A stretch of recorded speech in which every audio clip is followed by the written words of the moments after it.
Hi, I'm James, aka Widowed, and I'm an old school RuneScape refugee in search of a new home. After Jagex killed their own game, I needed something new, and I remembered that I'd enjoyed PoE 1 in the year or so before I found OSRS. With PoE 2 entering early access just a couple of months ago, it seemed like the perfect time to walk down the path into Rayclast. What? The witch is escaping! Kill her!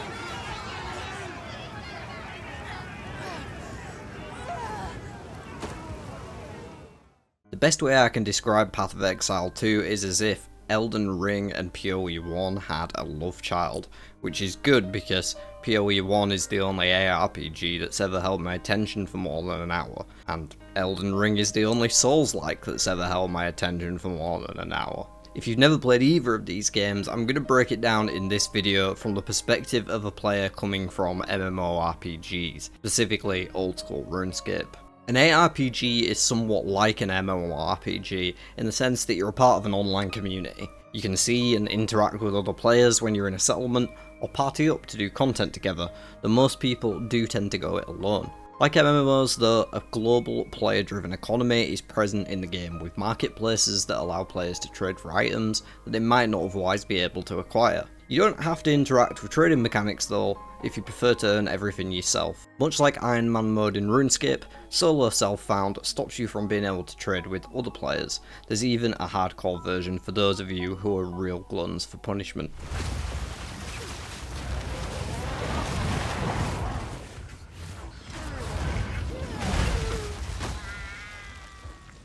But what about the gameplay itself? Well, the clue's in the name. ARPGs are all about the action. You're not about to find yourself chopping a tree or AFK fishing in these games, but you are going to craft some cool gear, unlock a bunch of combat skills, and kill a lot of enemies. And I mean a lot.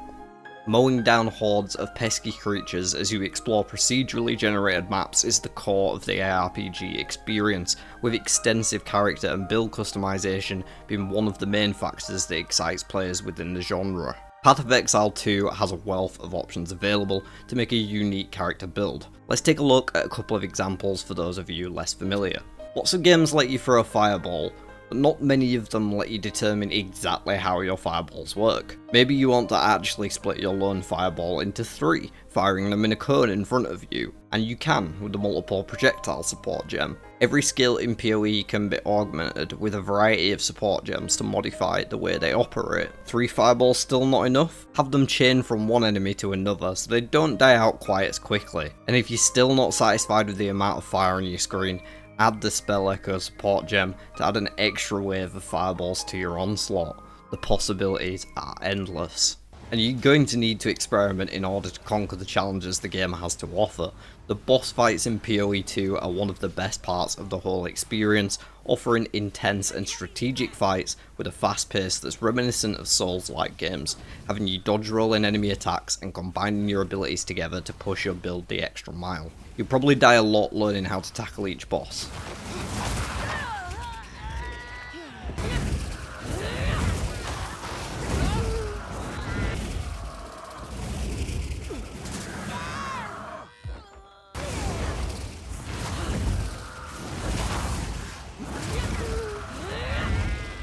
But by the time you get them down, the feeling of triumph is almost immeasurable.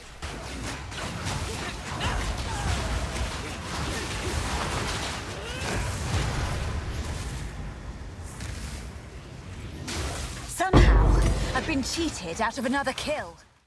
Of course, bosses come with their own rewards, and loot is something you find yourself swimming in during the ARPG experience. You'll constantly be equipping new items, upgrading them through crafting currencies to add new modifiers and improve their quality, socketing runes for extra bonuses, and even supporting the skills granted by your weapons. Remember all those examples I just gave about the fireball? How about applying those to your basic attacks from a longbow, or an epic unique wand you just found? If you want to, you can. And it isn't just your loot and skills you can customise. PoE is known for its huge passive skill tree, and it definitely returns in the second game. You get a point every level, and extra ones are available from certain quests and bosses during the campaign. Depending on which of the 6 currently available classes you pick, you'll start off at a different part on the skill tree, with only a single choice to make. From there you branch out to more powerful and unique effects, and can cross over into elements that are essentially from other classes, making each character able to theoretically do anything regardless of their starting class, but closer to the options that synergize well with the style of their class they chose.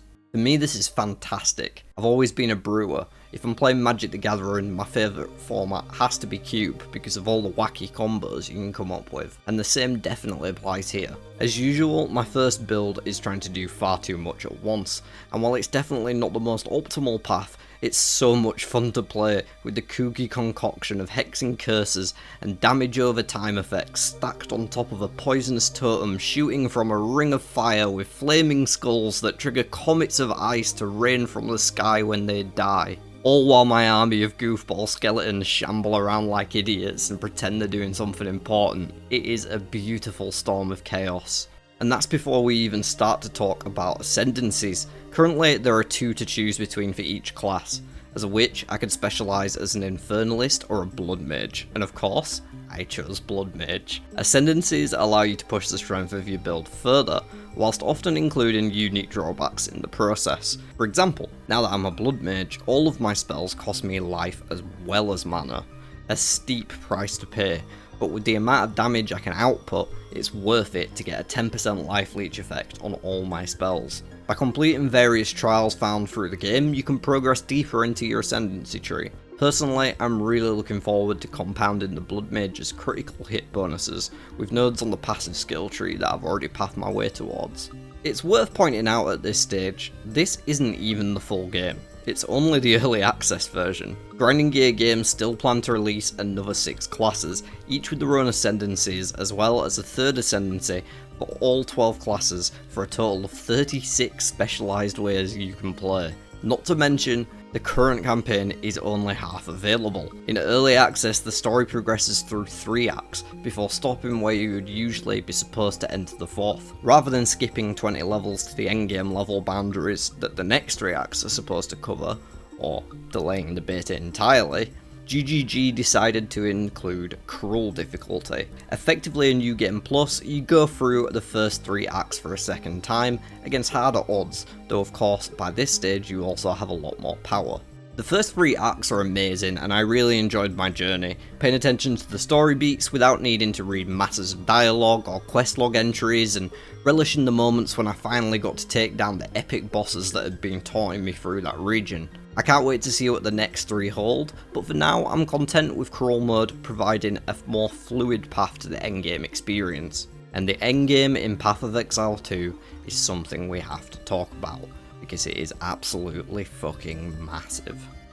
I purposefully waited until I'd finished the campaign and got to mess around a little with the endgame before making this video. For what it's worth, that took me around 110 hours according to my Steam logs. Granted, I'm not the best player, I was working down one eye for half the time due to an infection, and I wasn't using any build guides or anything, just picking the things that felt cool to me. Plus, there's an AFK smoke break in there at least once an hour, so call it 90 to 100 hours for the average player. The game's not over there though, because after you finish Cruel difficulty, you unlock the Atlas, an infinitely sprawling world of nodes, representing different areas that you can traverse to fight the corruption spreading across the land. And there are a whole bunch of different systems here at play. The average map is empty of additional mechanics, but nodes with icons above them represent special challenges in that zone. The most simple of which appears in roughly 1 in 4 maps, a boss encounter. Here's how my first 2 attempts at those went.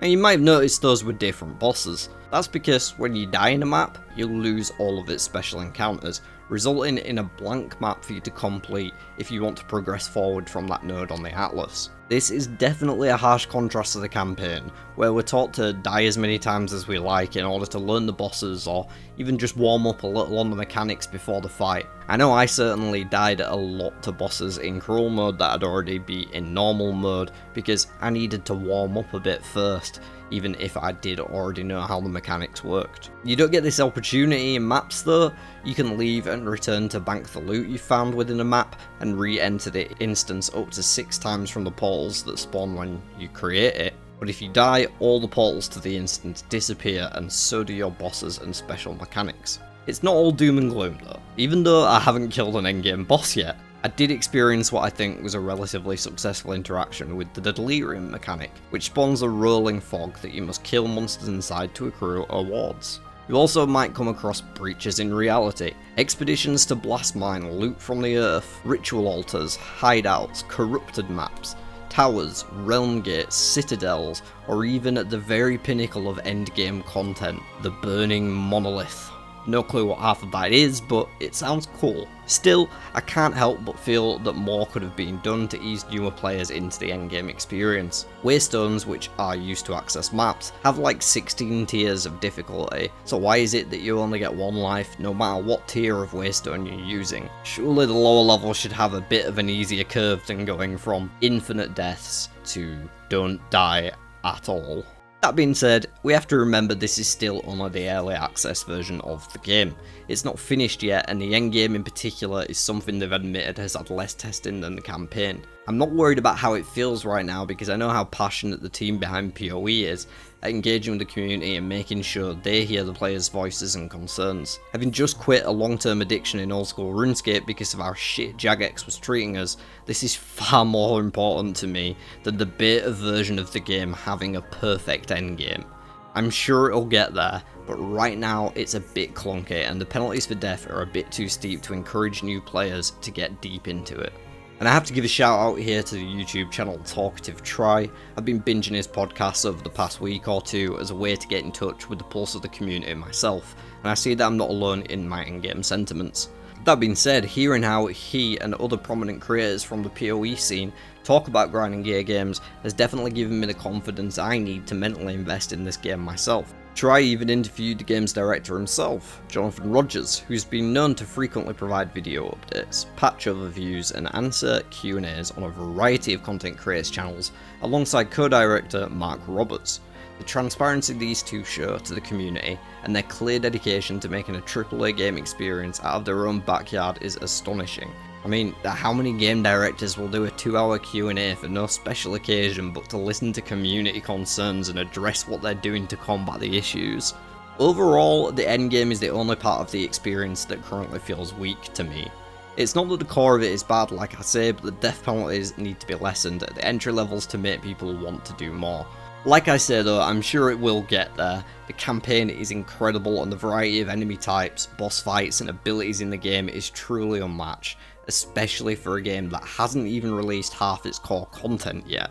And if you're wondering how you can play early access, anybody with around $30 can buy a supporter pack that comes with full access to the game. Not only that, it actually gives you the same amount of in-store credit for their microtransaction shop. Wait, hold on. Don't click away because I mentioned MTX. This is a company who doesn't pimp out their players for extra cash. GGG have actually managed to achieve an ethical monetization system. The only things they sell in the store are purely cosmetic, with no gameplay advantages to be gained. The one thing you can buy that isn't cosmetic is extra bank stash tabs, including specialized tabs that allow you to list items for auction or store masses of frequently used consumables. This is obviously not a gameplay advantage, it's not like it helps you win, it's just a quality of life feature where you get as much out of it as you're willing to invest. Personally, I use the 300 coins from my supporter pack on a currency tab, a gem tab, an essence tab and a premium quad tab, giving me more than enough bank space to work with and easy access to the things I use the most. I'll probably invest in more tabs as time goes on, because ultimately I don't mind paying a game developer when they actually have morals and ethics. Stash tabs are global across your account too, so you don't have to buy them again when you roll a new character. which consequently is the next thing I'd like to talk about. Path of Exile 2 is the type of game where you play a different character every few months, experiment with a bunch of cool shit, then hang them up for a while and go try something new. It's built with that in mind, with a campaign made to be playable repeatably because that's how the game runs. Once it's been fully released, and maybe even before, the game will have updates once every few months called New Leagues, offering a brand new economy for players to race to dominate as they experience brand new mechanics, which consequently get added to the endgame. Some of the earlier mentioned map mechanics like Delirium, Expedition, Ritual and Breach are versions of what were once leagues in PoE 1. If you're coming from RuneScape like me, think of it exactly like an OSRS league, except there's 3 or 4 a year, and when they finish the content gets permanently integrated if people liked it enough. You can always stick to the one character if you like that, and make them an absolutely maxed out machine, but there's a lot of fun in engaging with new content while the rest of the world is as clueless as you are, and that's one thing PoE 2 promises to accomplish once it's fully off the ground. I think that's about all I have to say on the game, to be honest. I've really enjoyed my experience so far and would highly recommend anyone on the fence to give it a try, but if the price tag is putting you off, don't worry, the game will eventually be fully free to play once it releases. You just might have to wait a year or so to join the fun. I'd also love to start a playthrough of the campaign on my channel if people are interested, focusing on the gameplay so as not to spoil the story for anyone who hasn't experienced it themselves yet. If you want to see that, definitely let me know in the comments, and also let me know which of the character classes you'd like to see me play. Whichever class gets the most votes, that's what I'll go with.